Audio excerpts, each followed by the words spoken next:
All rise. This is Kanawha County Juvenile Drug Court in Charleston, West Virginia. How was your week? It was going good. Well, tell me what's good about it. The kids here, all under 18, have been using drugs. For many of them, it's marijuana. But most of them are here because of another crime as well. That could be as serious as grand larceny or as simple as truancy, missing school repeatedly. We want to keep you in the community. We want to keep you with your mom. But we have got to get you going to school. Judge Joanna Tabbitt has been at the helm of this drug court for 5 years. She jokes with a lot of the kids, and you can tell she's bonded with many of them. What is it that motivates you to smoke? When do you want to smoke? Just bored, I guess. You just get bored? We got to find some things to occupy your time. Sometimes she even sings. Say, I was born a coal miner's daughter. She can also be harsh. It is unacceptable to me, unacceptable that you don't get out of bed to go to school. Tabbitt says she wants to help these kids create a better life. She delivers a stern message to a teen girl who's tested positive for meth use. The girl is still denying that she's used. I'm going to tell you something. We're going to continue to work with you. Okay? I want to continue to work with you. But I am really worried about you. I'm very worried about you. Because I think you are, well, I know you are using, and these are serious substances. Serious substances. They'll get you wired. They'll get you to the point where you're not eating, not taking care of yourself, and you don't want to be doing that. I mean, you're 15 years old. Yeah. So, we're going to continue.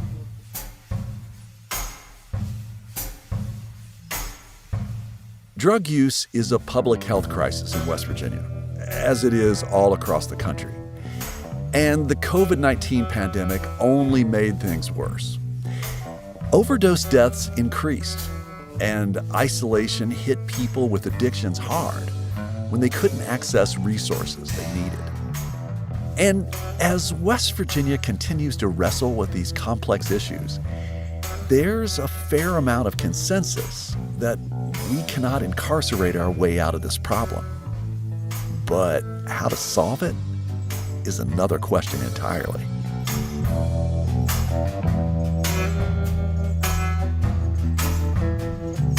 From West Virginia Public Broadcasting and PRX, this is Us and Them, the show where we tell stories about the things that divide us.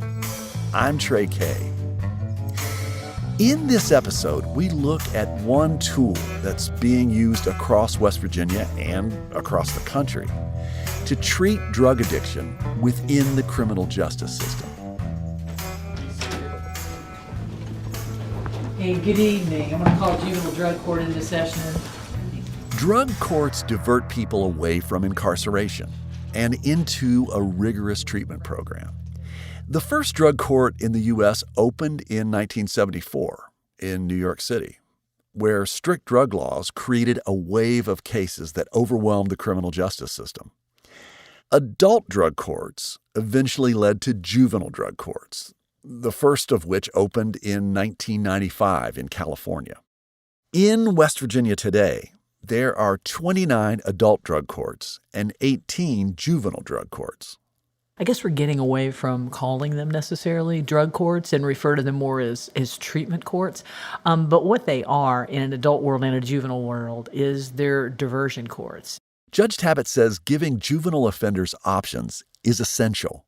There's a recognition that incarceration and placement for these kids in detention facilities is not the answer to this problem. And when we can work with adults, frankly, in the community, and when we can work with youth in the community, the outcomes regarding their treatment and their future and their ultimate success in the community are much greater. Tabbitt and her team work with as many as 20 kids at any given time. And the numbers are going up. They all meet together once a week on Tuesdays and go before the judge to talk about their case in front of all the other kids. Most of the kids are there because of crimes, some low level and some more serious, like domestic battery or breaking and entering. And all of the kids are diagnosed with a substance abuse disorder. Most smoke marijuana, and a few are testing positive for drugs like cocaine, meth, and heroin. One of the most difficult things to do is to determine when someone's in front of you and accused of committing a lot of crimes, is this an individual who is committing crime to fuel that addiction, or is this an individual that is frankly a criminal with a recreational drug habit? Because we see both. Some of the kids have already been convicted, while others have been diverted and are on an improvement track. Here's what we're going to do. We're going to divert you, and we're going to give you this opportunity to work this program. In Phase 1, the kids come to drug court every week.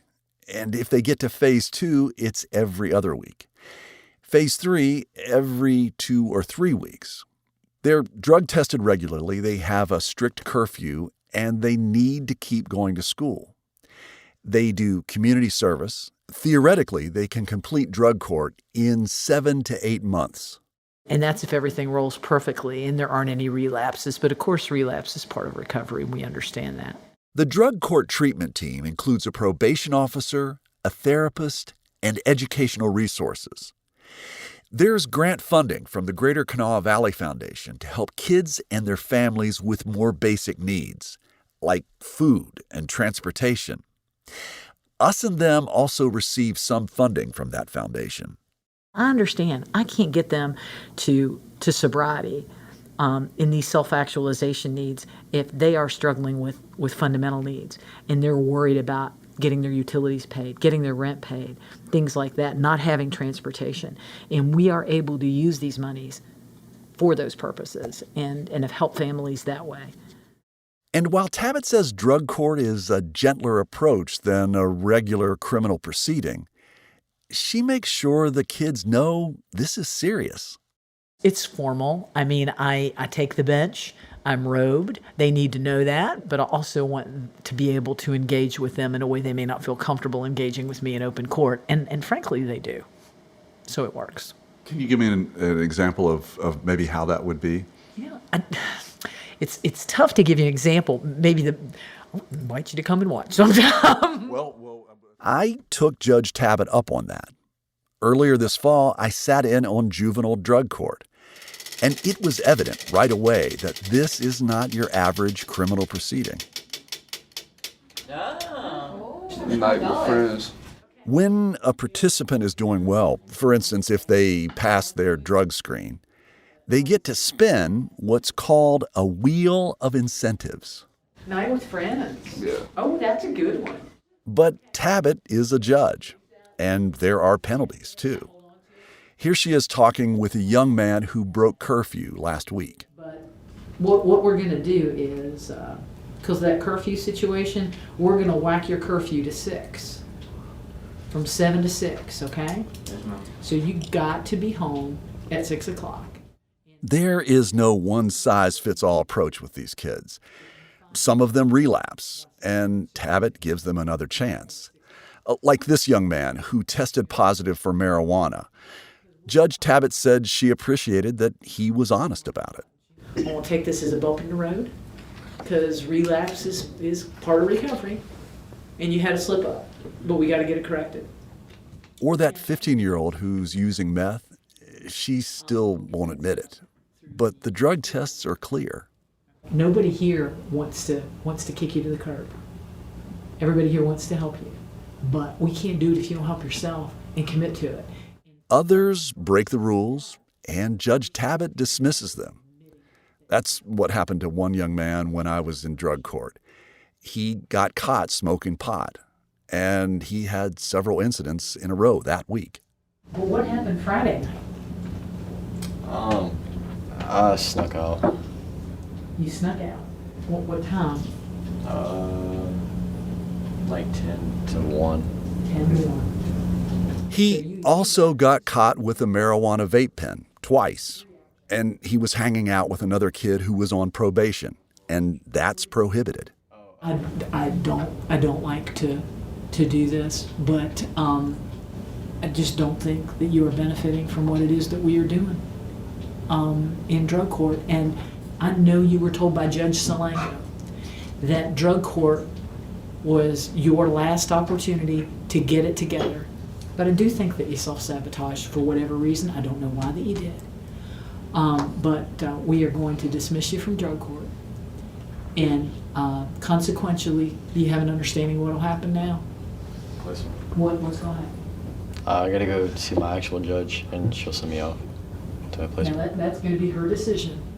A placement is detention in a locked facility. But if she has told you that, my guess is that's what's going to happen. And trust me, nobody here in this room wanted to do this today.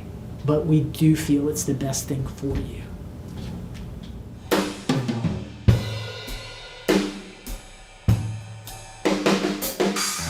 In Kanawha County Juvenile Drug Court, most of the kids do not make it through successfully.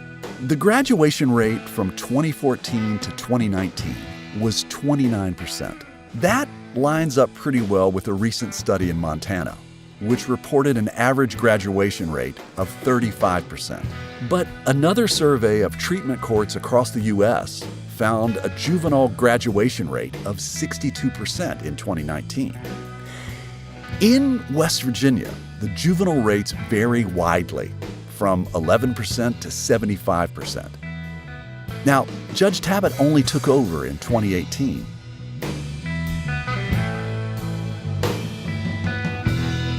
Of the kids who did make it through from 2014 to 2019, just under 23% have faced new charges since they graduated. That's according to the state's probation database. But getting kicked out of drug court isn't the end of the story. Tabbitt tells this young man he can come back and see her anytime. Our door's always open, okay? And Tabbitt isn't kidding. 2 weeks later in drug court, she welcomes back another kid who did not make it through. Would you come up, sir? You were in a drug court for a while, right? A couple times. Gosh, was it about a year ago? Things weren't working out so well. Yeah, about a year ago. And He failed the drug court program and was sent to a locked facility. Then he was assigned to another placement. And at that second one, it's called Tiger Morton, something clicked. Tabbitt asks him what made the difference. I just got tired of doing the same old thing. I wanted better. and what happened while you were at Tiger Morton? I had an epiphany, I guess. I don't know. And you got, what did you get today? It's an education certificate that's similar to a GED. Actually, I got a copy just for you, so you could either frame it up and put it on your fridge. That's a copy just for you. I have another one at home. That one's for you. Now, in front of all the other kids, Judge Tabbitt does something you won't often see in a regular courtroom. She hugs him. We went round and round a lot, didn't we? Yes, ma'am. And that's why I wanted to come off this bench, because I wanted to tell you personally, eye to eye, how super proud I am of what you've done, and how I know it wasn't easy, and how I want you to build on the successes that you've started. And everybody here, I think, is incredibly proud of you and the work that you've done. A big round of applause. There's an irony behind the nation's drug court efforts. Many states across the country use diversion programs while marijuana, at least, is being decriminalized. Kids face the possibility of lockup if they don't stop smoking pot. But Judge Tabbitt says it's not for her to comment on the morality of the law. The kids want to raise that issue all the time, but what I tell them is a couple things. Irrespective of that, it is illegal here in West Virginia, and it is illegal everywhere for you to be doing this under the age of 18. And you're under 18, and you're on probation, and you need to be following terms and conditions of your probation and court orders. Judge Tabbitt takes on her drug court duties outside of her regular hours. She's not required to do it. She doesn't get paid more to do it. This is my favorite part of my job. It's my favorite part of what I do, is work with youth and working in the treatment courts. And I'm committed to it. I can tell you unequivocally that 70 to 80% of the cases that we have in our courts deal with some aspect of drug abuse, if not more. And it's important and it's significant, it's a problem, and it's a way I think that we as judicial officers can make a difference. Not every judge wants to participate in a drug court. And so obviously people who engage with drug courts and who participate on a drug court team are there because they want to and they want to help and they believe it works. While Judge Tabbitt and many others believe in the transformational power of drug courts, there are some who are not convinced. My name is Sheila Vicaria. I'm the Deputy Director of the Department of Research and Academic Engagement at the Drug Policy Alliance. We are the leading national advocacy organization here in the United States working to end the war on drugs. Vicaria worked at an outpatient treatment center in upstate New York 15 years ago.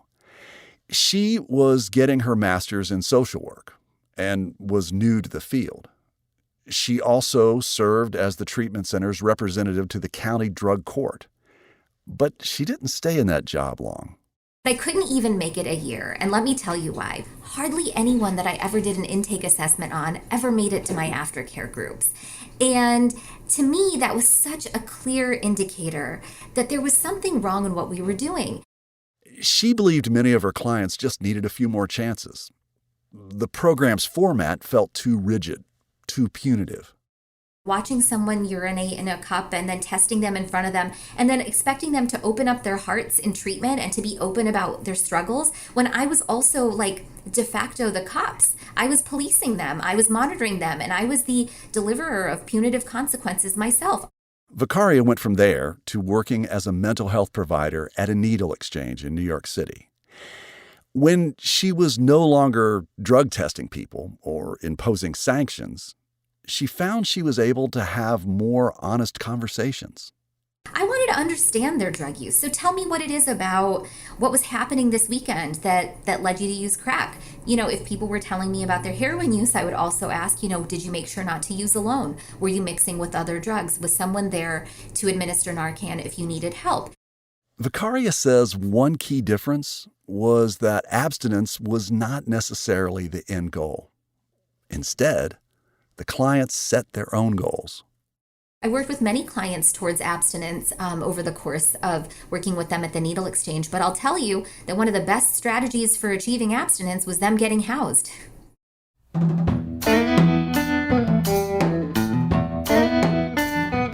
My challenges with drug courts are not personal to any individual in it, but are a critique of it as a response to some of the structural failures and challenges that currently exist in our treatment system, but also in our criminal legal system. In a system where drug users themselves are disproportionately targeted by our criminal legal system, sure, the idea that giving them access to treatment in lieu of having to go into jail seems like a great option because it's a broken system.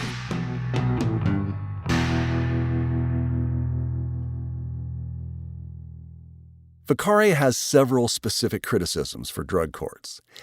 She says because they're so limited in their scope, they have to cherry-pick their participants. This is not a widespread solution to a huge problem. This is a solution for a small subset of people. So then the first question has to be, why is it that some people get access and some people don't? Vicaria says many drug courts only take first-time offenders, and they don't take violent offenders or sex offenders. Drug courts also do not often want people who have co-occurring mental illness or who may have too many other comorbidities. And so they also leave out sometimes the most vulnerable people. Drug courts often require a guilty plea before someone can participate. Vicaria says that limits their options afterward if they don't make it through the program. So if you are one of those people who started drug court in good faith thinking you were going to make it, here you are now stuck having pled guilty to a charge, and now you might have to serve out the rest of your term inside, when maybe if instead of choosing drug court, you could have actually pled out for a shorter time and just served your time and left. Some critics say people should participate in drug court programs before they plead guilty. That way, if they don't succeed, they can still go back to the bargaining table to work out a new plea deal. Vicaria also has a problem with what she calls the carrot and stick approach in drug court, and the use of incarceration, for example, a weekend in jail, as a sanction. We know that incarceration in and of itself is a humiliating, traumatizing experience, and the use of this as a sanction in a court that's supposedly therapeutic is also questionable. I do not believe that children should ever be threatened with jail or prison. I do not believe that any child should ever be in jail or prison for any reason. We asked Judge Tabbitt about many of these criticisms. She has sanctioned 2 kids with weekend juvenile detention. She says it was a last-ditch effort to show them what lockup would be like before she sent them there. Juvenile participants in Tabbitt's court do not have to plead guilty to be admitted, and she does take kids with co-occurring mental illness. But she acknowledged there's a certain point where they need more intensive care than Kanawha County's program can provide. There's a broader criticism of drug courts and our nation's response to the opioid epidemic as a whole. It focuses on our fraught history with drugs and systemic racism. It's no secret that the public health approach we're taking to opioids, which have hit white people hard, is dramatically different from the war we waged on drugs when the crack epidemic devastated mostly black communities. In the 80s and in the 90s, communities of color in the inner cities were calling out for help. They were calling out for support. They knew that their communities need help. And what did they get? They got a punitive harm-inducing approach, an approach that involved crackdowns and militarization and policing in their neighborhoods and communities, and the sweeping up of young people and family members when they could have been offered opportunities for help and support. In 2015, a story came out in the New York Times with the headline, "Vicaria Says She'll Never Forget." In heroin crisis, white families seek gentler war on drugs. Families were calling for help, and they said, hold on a second. I know that you used that solution in your playbook before, but we do not want any part of that. Can you take a gentler approach?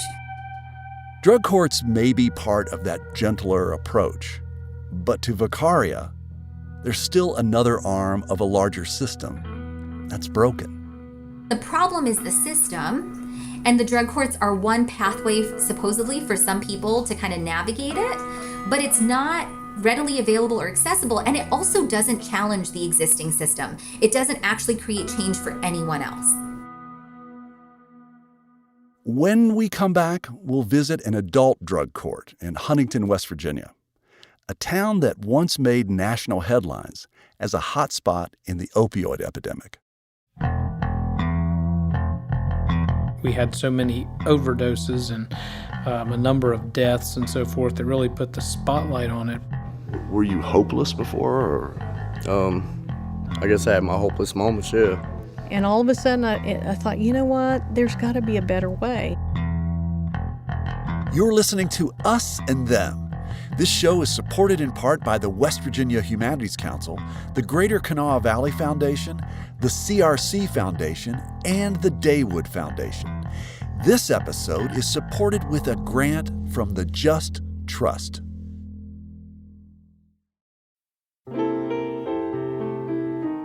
In difficult times, music gives us peace, brings us together, and helps heal us. It calms our nerves and brightens our days. That's why we're bringing you classic episodes of Mountain Stage on air and in our podcast. This is Larry Gross, host of Mountain Stage. Find something that's familiar or brand new and feel the power of live music on our website, mountainstage.org. I have not used since July 9th of 2021. I've been trying to do different rehabs, but I was doing it for all the wrong people. I was just doing it to make the judge happy, to make my probation officer happy. It's just this time I did it for myself. Can you say, was there a moment when something clicked for you? Were you? Yeah, I overdosed. I had to learn how to walk and talk again, and from that moment on, I just knew that there's more to life than death. Hey, it's Trey, and this is Us and Them from PRX and West Virginia Public Broadcasting. Adam Fowler graduated this fall from adult drug court in Cabell County, West Virginia. It feels so good. Like, I remember when I first started this program and I would see these other graduates graduate, and I would just look and I'd be like, I always said, I was like, man, I'm going to be that guy one of these days, and here I am, I was that guy.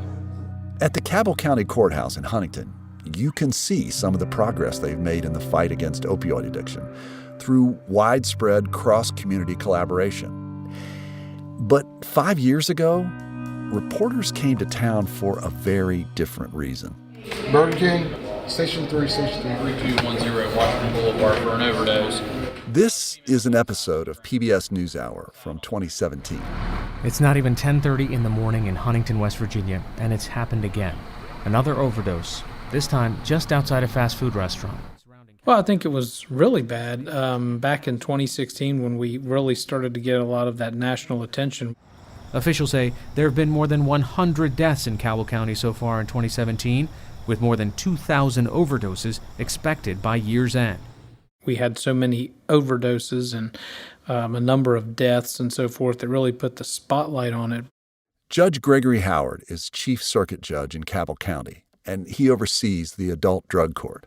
There probably wasn't a family in the area that wasn't touched or affected in some way, either a close family member or distant family member or a close friend, somebody who had fallen into, drug usage, heroin, pills.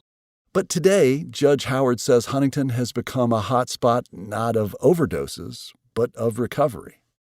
Having the spotlight on this area was a major negative, and people felt a lot of pain through it, especially as we were going through it. But the end result of it has actually been a really good thing, I think, because we had so much attention here, so many resources were poured in, a lot of grant money, a lot of people who are committed to addiction and recovery, that the area has really blossomed into having so many great resources for people who are suffering from addiction. One of those resources is adult drug court. It's a whole lot different from juvenile drug court. For starters, it's full-time. We basically take their lives and we completely put it on hold. In other words, they're not allowed to work a job. We have control of basically every hour of their day for the first phase of the program, which is 16 weeks. That first, most intensive phase is where the highest number of people drop out. Participants are on GPS monitors, at least at the beginning, and they're often set up with housing programs. They're drug tested regularly. The full program is 18 months long. The participants are anywhere from their 20s to 50. And Howard says, contrary to Sheila Vaccaria's criticism, these are not first-time offenders, and they're not just there because of drug use. There's nobody in our drug court who's there because of marijuana. I can tell you that right off the bat. It's all heroin and meth, almost exclusively those two drugs. We're talking about people who have already been in using illegal substances for over a decade. And so they have a serious problem. And they're there in drug court for multiple reasons. It may be because they have a bag of meth on them, or because they're out committing property crimes because of the drugs. Everyone who enters this drug court has been charged with a crime, and they do have to enter a guilty plea. But Judge Howard explains that often that plea is conditional. If the person successfully completes drug court, the felony is wiped away, and they can plead guilty to a misdemeanor instead. And admission to drug court is never a requirement. Participants have to apply. The program is for people who are on their way to prison. These are people who are simply committing crimes because there are receptors in their brains that need that opioid bond. And so we're trying to break that.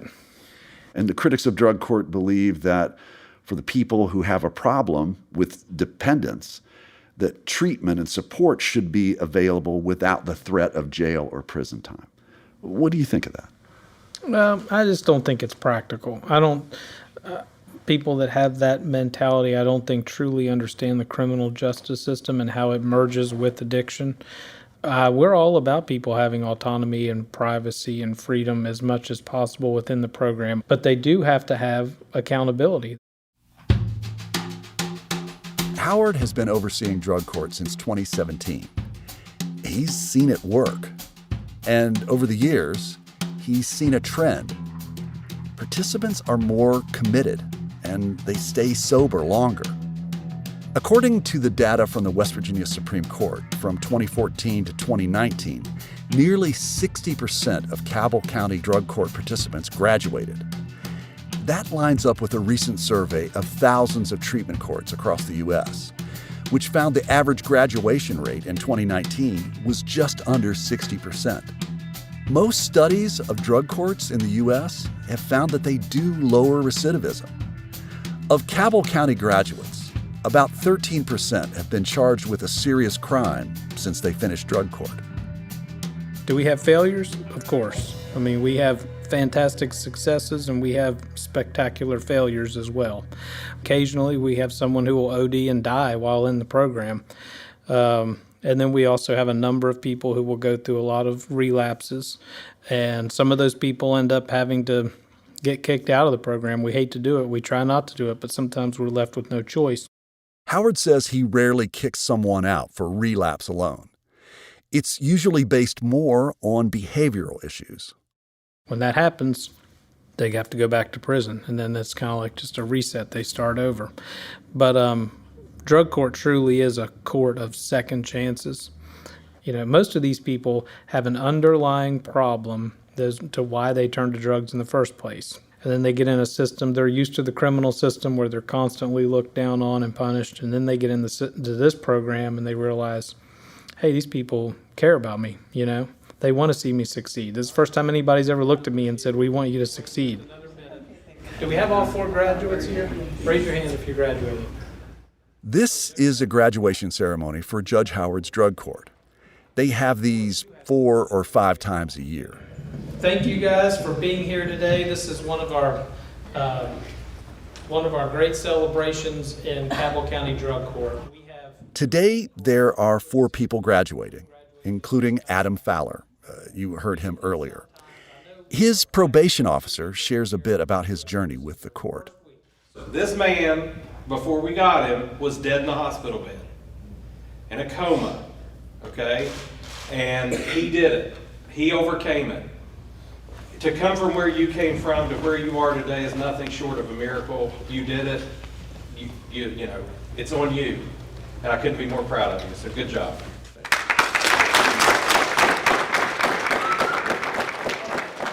I'm not very good at talking in front of people, but you know, I want to say thank you to the drug court team, just everybody in this program. There are other participants watching the graduation. Some of them are in their first week. Judge Howard wants this to be an inspiration for them.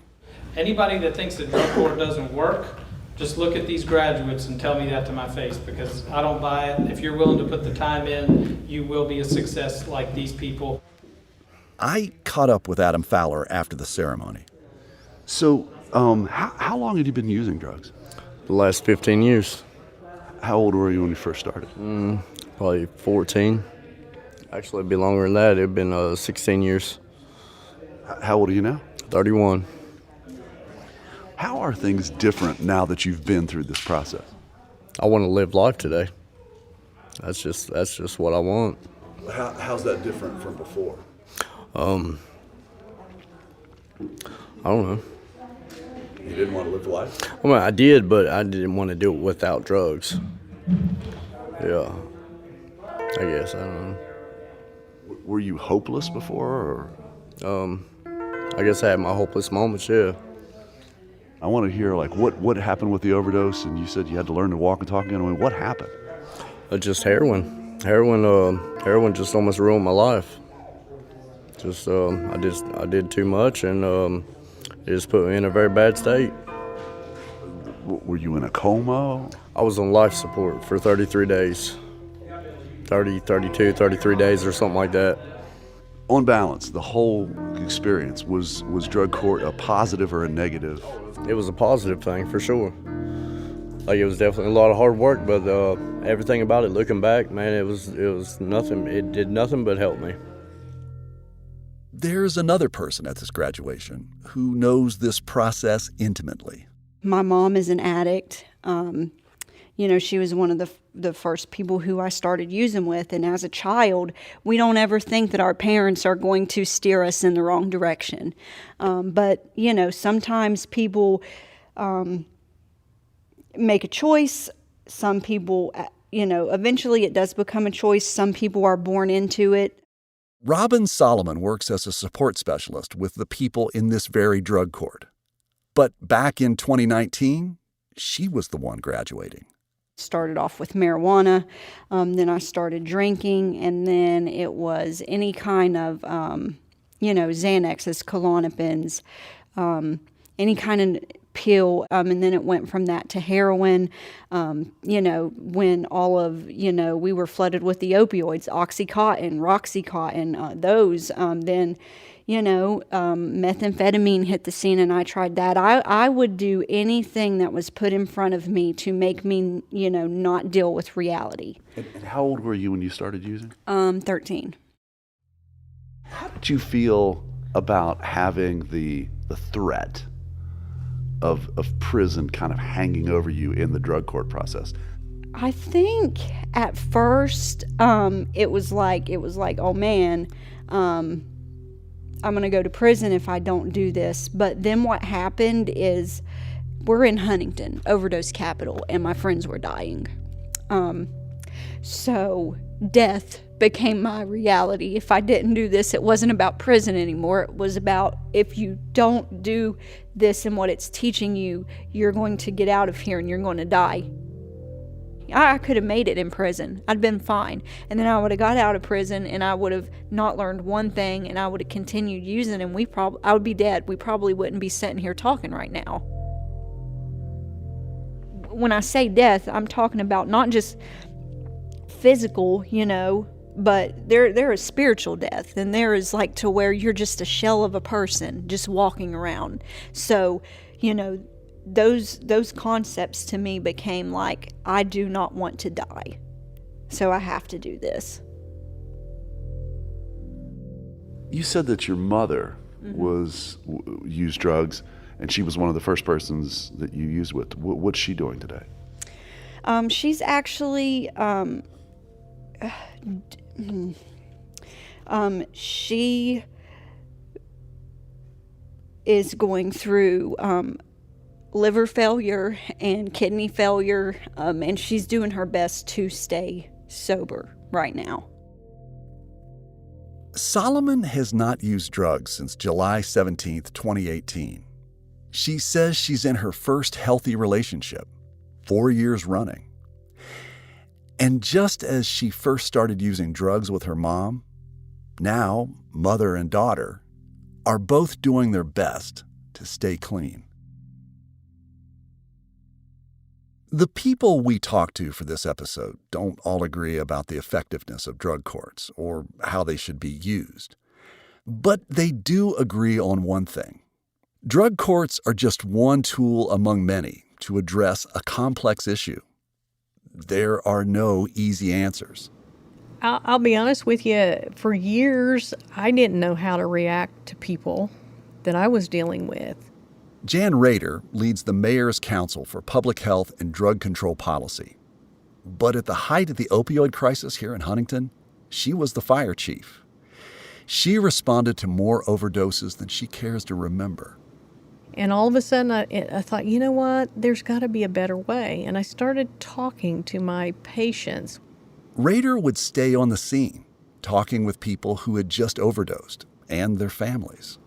It's interesting what you learn about people and their background and how they got to where they are. And I would ask questions. How did you get here? What started you down this road? I'm not trying to judge you. I'm curious, and I want to understand and be able to help you better. And I think those conversations need to happen on a more regular basis. Rader was pulled into the center of a collaborative effort to stem the tide of drug overdoses.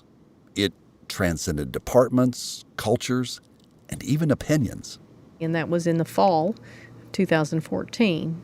The mayor put together an Office of Drug Control Policy. He paired Rader with a retired police chief, Big burly police officer. and a crime analyst from the Huntington Police Department. So he put us together, and we started doing our research and putting together data. And then we started meeting with very small groups here and there. And we started educating and reaching out and getting people out of their silos. What has made things better? Uncommon compassion, an ability to work together with other entities to try to figure things out. We as a city work very well with our hospital systems, with our providers in the area, and it takes a community. It's not any one person. We can't solve this ourselves.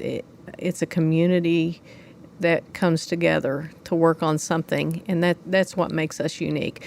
We will check our egos at the door, and we will roll up our sleeves, and we will all pitch in.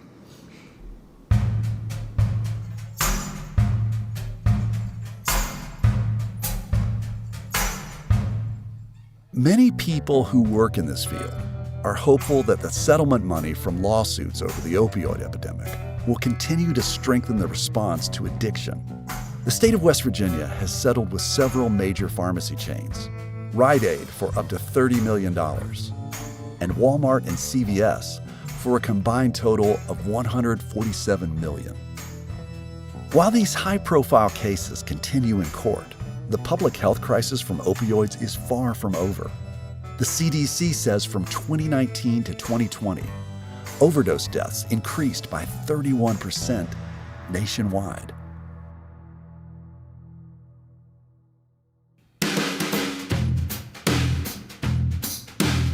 You've been listening to Us and Them. Our team for this show was me, Trey Kay, Emily Havik, and Kate Smith. West Virginia Public Broadcasting's Curtis Tate recorded some of our interviews. Special thanks to the folks at Kanawha County Juvenile Drug Court, Cabell County Drug Court, the West Virginia State Supreme Court, Nick Lefwich, Dave Lucas, and to the people who share their stories with us. Michael Lipton, Tristan Lozow, and Ahmad Solomon wrote and performed the Us and Them show music. Mark Lerner designed our logo. The marvelous people at PRX and West Virginia Public Broadcasting make Us and Them possible. So do grants from the Corporation for Public Broadcasting, the West Virginia Humanities Council, the Greater Kanawha Valley Foundation, the CRC Foundation, and the Daywood Foundation. This episode is supported with a grant from the Just Trust. You know, we'd love to hear your thoughts about this episode. Would you share them with us on our Facebook page or Twitter at Us Them Podcast? Us and Them was originally developed with assistance from the mentorship program at AIR, the Association of Independents in Radio. We'll see you next time on Us and Them.